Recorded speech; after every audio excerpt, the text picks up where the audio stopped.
Hi, my name is Maël. I'm a digital compositor, and using this shot as an example, we're gonna look at how to enhance your breakdowns for your Rookie Awards entry.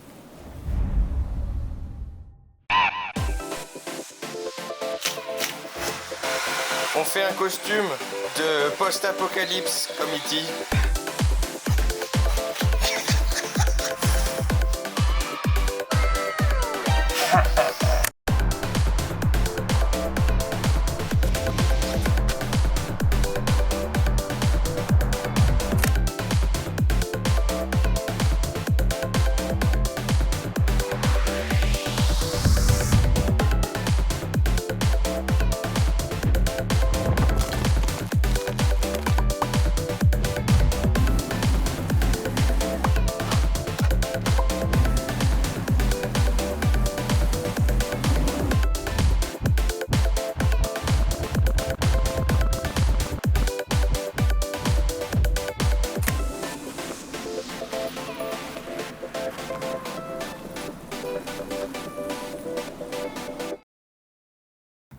Creating a strong breakdown is key. It's not just about showing the final result, but clearly presenting your process, creativity, and skills. We'll start with behind the scenes. Costume builds or concept work help show you personal involvement and set the context. Then comes Roto, outlines, alpha, and final output. I also share with you a custom tool I made to generate the outlines pass. In Nuke, we'll look at Matchmove breakdown using cones and photogrammetry wireframe. Set dressing moves from flat terrain to full detail in Houdini, with animated falling assets to build the environment step by step. FX is all about strong visuals. Smoke and particles on a black background create clean and graphic results. DMP focuses on showing iterations to highlight visual research and design choices. Compositing brings everything together using clear transitions. We'll use a position pass for the reveal. And finally, a quick word about editing, using music, timing, and transitions to keep the breakdown clean and dynamic. Starting with the pre-production and making of part. In live-action VFX, showing pre-production elements can really elevate your breakdown. If you worked on costume builds, practical effects, or set pieces, including behind-the-scenes clips, helps highlight the hands-on work involved. It adds context to the final shot and shows your personal investment in the process. Even simple tests, sketches, or early designs help tell the full story. Let's move on to rotoscoping. Here I start by showing the outlines, then the alpha, and finally the result on a gray mat to emphasize clean edges. You can also use a checkerboard instead of a gray mat. Now let's dive into Nuke and see how to generate this first outlines pass. So here we are inside Nuke 14. I've prepared 3 elements here, so the original plate, the roto with all the layers and different shapes, and also the Rot Outlines node, which is a tool I've made for this video. And basically it has 2 main parts. There is the fill tab and the edges tab. So let's take a look at the fill tab first. I will just move these 2 elements inside the fill backdrop and take a look at it. So basically it's generating a matte overlay of the alpha, and the idea here is to merge it over the plate. Actually, I like the plus operation, and you can also play along with the mix slider here with the color of your choice. So we get pink here, white, I will keep it blue for now. And next there is the edges tab. So I will copy these 2 nodes inside the edges backdrop and take a look at it. So here, switching to edges, and this is what we get. So the tool detects the alpha and highlights the outlines. So at first it gives you the whole alpha edge, which isn't ideal. What we want really is to isolate each roto shapes individually. So the trick here is to go inside the roto node, select all the layers and different shapes with Ctrl A and apply a difference operation. So the alpha will look like this, but inside the Rot Outlines node it will look like this. So this is the edges we want with all the shapes being processed, and again I merge it over the plate. So you can play along with the thickness here of the edge,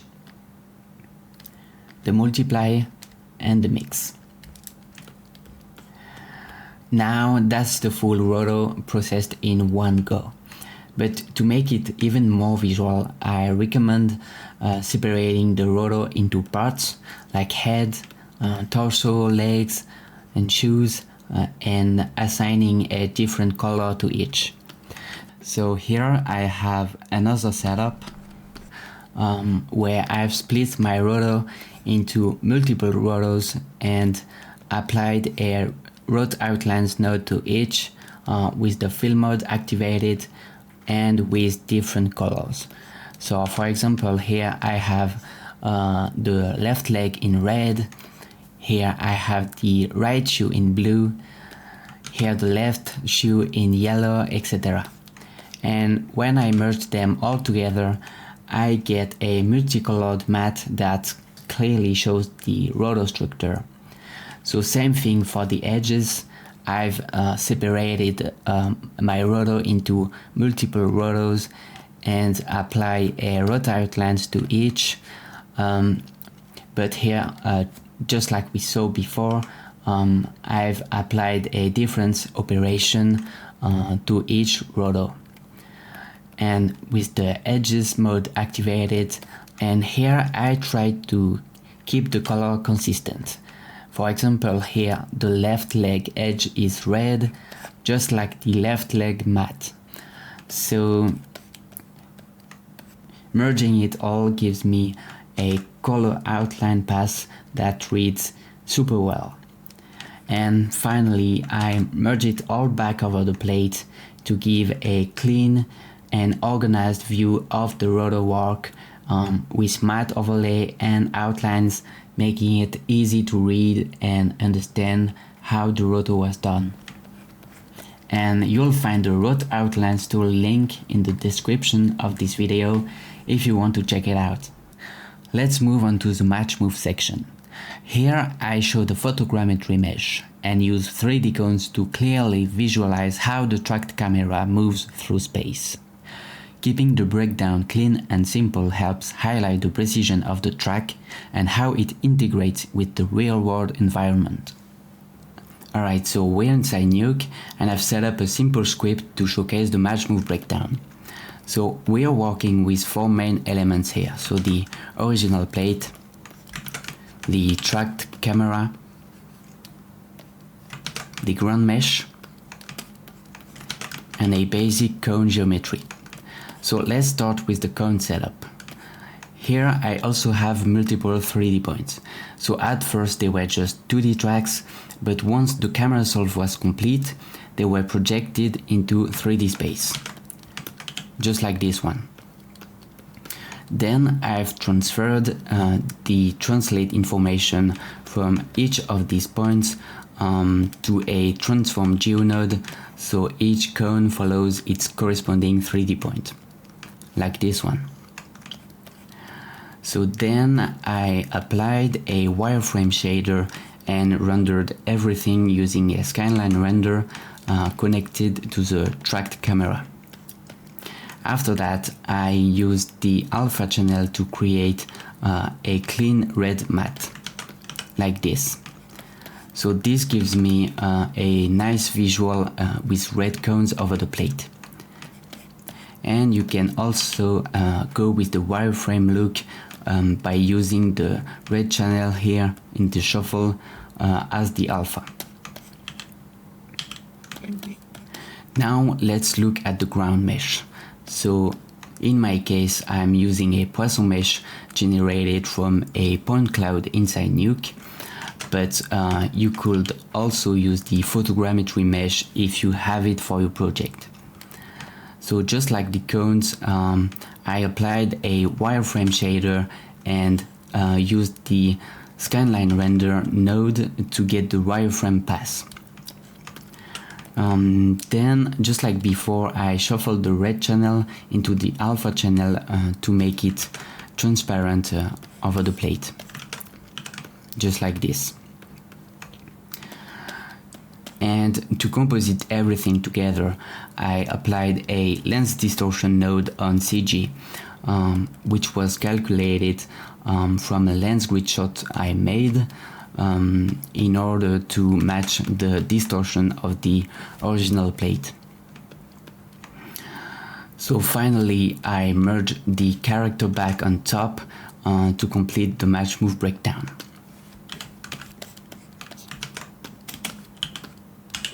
So this kind of setup really helps you show how accurate the Matchmove is.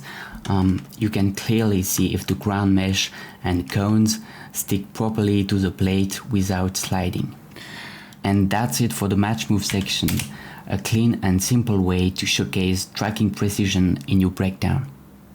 Let's move on to the set dressing section. To enhance your set dressing work and showcase the process behind building your environment, it's important to break it down step by step. In the first part, we'll see how to go from a simple flat surface to a fully detailed terrain using Houdini.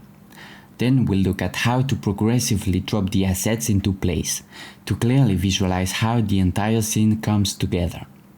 Alright, so now we're inside Houdini and let's take a look at how to transition the ground from a flat surface to its final form.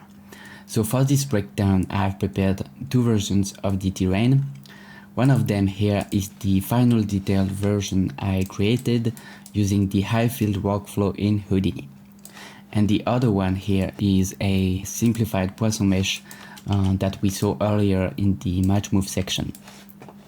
So I started here by projecting the Poisson mesh onto a high field SOP using the high field project.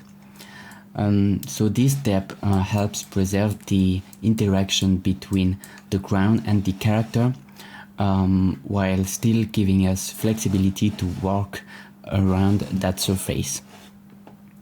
So that was the base setup. From there I used multiple high field nodes and masks to sculpt the final terrain. So to create the animation between these two, I used a blend shape SOP. And here's how it works. So here I keyframed the blend value at 0, showing the flat terrain at first. And a few frames later, I set it to 1, revealing the final terrain. So this creates a smooth and readable transformation, ideal for showcasing terrain work in your breakdown. Just make sure both meshes have the same point number structure.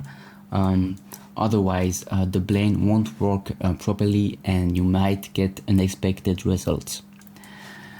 And here in the animation editor, you can also ease the animation in and out to make it even smoother. And that's it for this part. So now let's move on to the asset drop setup and see how the rest of the scene comes together.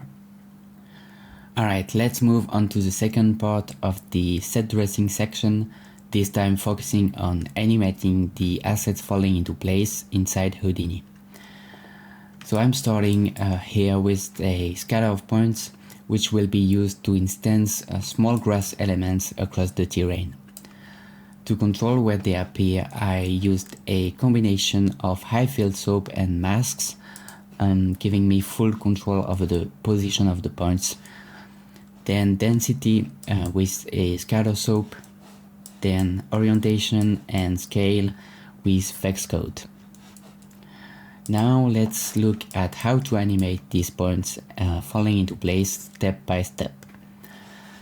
So I start here by dropping down a sort SOP and sort the points along the Z-axis. then reverse them. So this creates a clean order right here, starting from the foreground and going back in the camera view, which will be used to drive the animation. Then I add an attribute VOP right here, and inside it I convert point num into float and divide it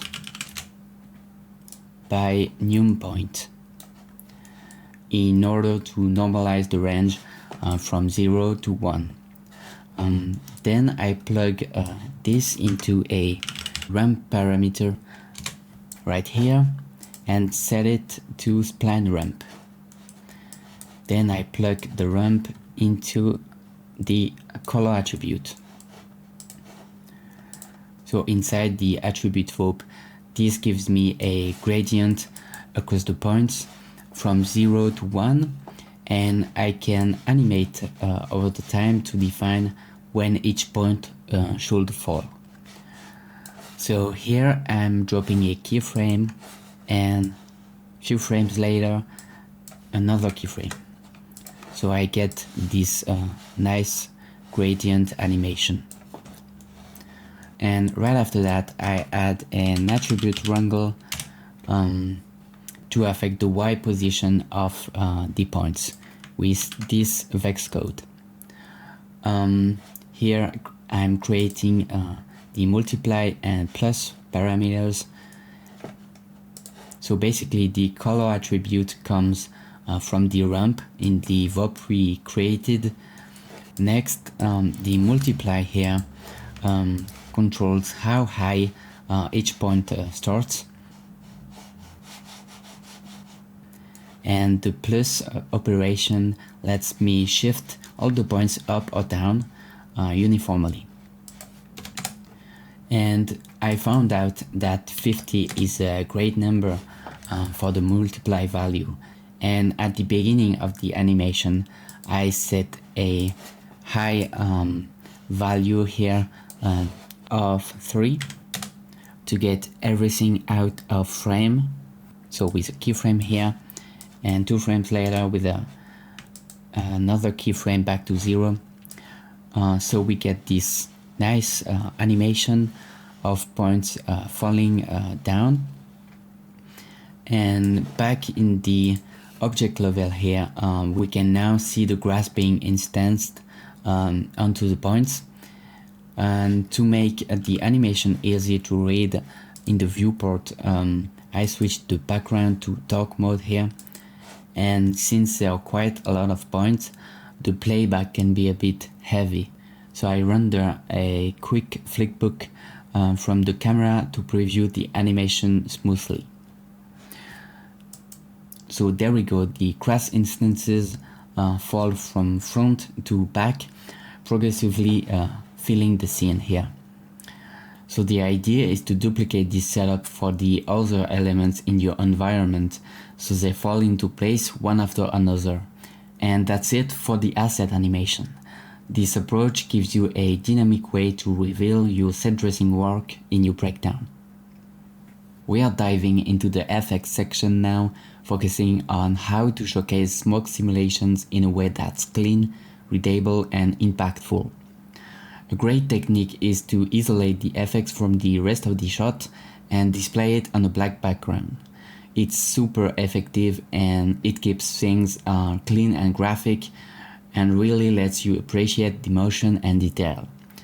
Whether it's fire, smoke, or particles, isolating your effects helps emphasize their dynamics and makes your breakdown stand out. So here I'm showcasing the dust storm FX pass, which I created in Houdini. I used a deep holdout of the character in Compositing, so the FX stands out while the character stays in silhouette. It gives a clean result that really makes the FX pop on screen. Now here's another shot from the same short film I'm working on. This time the environment was created by my friend Adrien Delmotte. Definitely check out his work on ArtStation, it's worth a look. And on this one I handled the FX and compositing. Just like in the first shot, I isolated the effects on black to show the motion clearly. In this case, the storm element goes from right to left in the frame. But here I pushed it a bit further by combining multiple smoke elements. So there's CG fog in the foreground where the character crosses still kept in silhouette. I also added the CG atmospheric pass and the projected stock shot smokes in the background. All these elements come together to create a layered FX breakdown mixing 3D and 2D elements and really highlighting the compositing work as well on the smoke pass. And that's it for the FX section. This kind of setup is simple to build, but it goes a long way in showing your FX work clearly and effectively. Let's move on to the DMP section. Something that works really well in a breakdown is showing the evolution or different iterations of your matte painting work. It helps make your design choice clearer and gives a better sense of how the shot was shaped over time. In this case, I started from a real photo taken in Iceland, then replaced the sky with a more dramatic one and scaled down the mountains to open up the depth of the frame. Since I'm not a matte painter, I approach this more as a compositing artist, using a mix of photo bashing techniques, generative tools in Photoshop, and upscaling passes done in Comfy UI. I also added a CG rock on the ground to the right side of the frame to create a connection with the rocks in the CG foreground, and projected some stock footage of atmospheric smoke to tie everything together. So yeah, if you're doing DMP work, showing a few steps or tests like this makes a big difference in your breakdown, even just to share where you started and where you ended up. Let's move on to the compositing part. Here I'll show you two simple techniques to enhance your breakdowns by creating transitions between different elements. First, we'll set up a classic wipe transition to reveal each element. Then we'll take things a step further by using the position AOV to create a more dynamic and interactive transition that reacts in 3D space. So here in Nuke, I've prepared a basic script back to this shot using 4 different elements. So first here we have the CG albedo, then the gray render, then the CG raw render, and the final CG compositing element. So to reveal each element here, I created a simple roto animation here. The idea is pretty straightforward. I animate a mask from the top left corner to the bottom right, revealing one pass over the previous. Then I offset each wipe by 15 frames, so the second wipe reveals the CG raw, and the third one reveals the composited result. You can also label each element here with the text node, so the viewer knows exactly what they are looking at. It's a very common and basic approach, this kind of wipe transition, but still very effective for breakdowns. Now let's take a look at a more advanced technique using the position pass. So instead of using a 2D roto, this time I'm creating a 3D animated mask based on the geometry's world position. So to make this alpha possible, I'm using the position world AOV right here, which gives me XYZ coordinates for every pixel of the CG render. So right now I'm sampling the center of the 3D world, so the values here are close to 0, and as I move the sampling area to the right, you can see the blue value increasing. So that blue value represents one of the world axes, and for example here a value of 13 means 13 meters from the center of the 3D world. And to actually make use of that data, I'm using a tool called PMAT, which is available on Wikipedia, and it's super useful. So basically it lets you place a 3D shape, like a cube or a sphere, directly in world space and use it as mask. So you can adjust its position like this, also rotation and scale. You can also adjust its fall off to control exactly what part of the render you want to adjust in the case of a compositing work. So in our case, we're using it to reveal each of these 4 elements here. So I've scaled up quite a bit the cube uniformly to make sure it covers the entire scene, including distant elements here like the background mountains. Then by animating the cube along the z-axis, which in my setup runs left to right, I can create a wipe transition that travels across the geometry of the scene. So instead of a flat 2D wipe, we get something that moves through 3D space and actually interacts with the environment. And that's the result. So we go from the albedo to the gray render, then the raw render, and finally to the CG compositing part. But this time with a dynamic interactive wipe that feels more connected to the shot. It's a great way to make your breakdowns more engaging, and being able to do this kind of geometry-based transition in Nuke, even after rendering, gives you a lot of creative flexibility. Alright, let's talk about the final touches and editing. This is where everything comes together in your demo reel and where your breakdown gets that extra bit of polish. One of the most important things here is rhythm. It's not mandatory, of course, but if you want to approach it the way I did, try syncing your cuts, wipes and transitions to the beat of the music. Not just matching the vibe, actually landing your edits on the beat. If it's even slightly off, it can feel a bit distracting, so if you want to go that way, take the time to really listen to the track and count the measures. You can even add subtle sound effects to support key moments, like a wipe for a before-after transition, and make them hit a little harder. Now, that being said, in VFX we work with images, so a lot of time people watching your reel, especially recruiters or supervisors, might watch it with no sound. That's just how it is. But still, I think music adds real value. It shows some creativity, adds personality to your work, and even if they're watching it muted, the structure and flow you built around the music will still come through visually. Also, quick tip about breakdowns: don't make them too long in your actual demo reel, keep them short and straight to the point, especially if you're showing different projects. Here my breakdown is more detailed because it's its own video, its own project thing, but in my demo reel I've got a shorter version that just highlights the key points. So yeah, in the end, editing is all about keeping things clear and clean while still adding a bit of style. And that's it for this video. I hope it gave you some ideas on how to make your breakdowns clearer, more visual and more impactful.